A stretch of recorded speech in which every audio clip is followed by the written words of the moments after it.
Batman effect এর নাম শুনছেন আগে কখনো? ব্যাটম্যান ইফেক্ট হচ্ছে এমন একটা বিষয় যখন আপনি একটা কাজকে আরেকটু অন্যরকমভাবে বা আরেকটু বেটারভাবে করার জন্য একটা অল্টার ইগো অ্যাডাপ্ট করেন। একটা ছোট গল্প বলি। একটা এক্সপেরিমেন্ট করা হয় যেখানে কিছু বাচ্চাদের একটা বোরিং আর একঘেয়ে কাজ করতে দেওয়া হয়। তো যেসব বাচ্চাদের ব্যাটম্যানের মতো আচরণ করতে বলা হয়, তারা সেম বোরিং আর একঘেয়ে কাজটাই অন্যদের তুলনায় আরো সময় নিয়ে আরো ভালোভাবে শেষ করে। তো এই ব্যাটম্যান ইফেক্ট ব্যবহার করার জন্য আপনাকে ৩ টা জিনিস মানতে হবে। ১. ডিসট্যান্স। প্রথমেই আপনার নিজেকে আপনার নিজের নামের যে গণ্ডি সেটা থেকে বেরিয়ে আসতে হবে। কোনো টাস্ক বা কনভারসেশনে ঢোকার আগে ভাবতে হবে এবং কোয়েশ্চেন করতে হবে এখানে যদি ব্যাটম্যান থাকতো তাহলে সে কাজটি কিভাবে করত। প্রথম জিনিসটা একটু সিলি লাগলেও এটা অনেক কাজে দেয়। ২. স্পেসিফিসিটি। আপনার যে অল্টার ইগোর ক্যারেক্টার সেটাকে অবশ্যই ক্লিয়ার এবং একদম রিয়েল পারসন হতে হবে। ৩.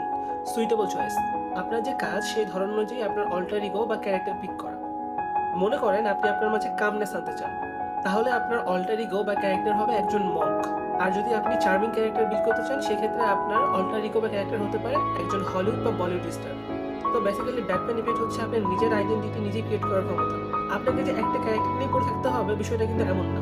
আপনি আপনার কাজ ওয়াইজ আপনার অল্টার ইগো বিল্ড করতে পারেন।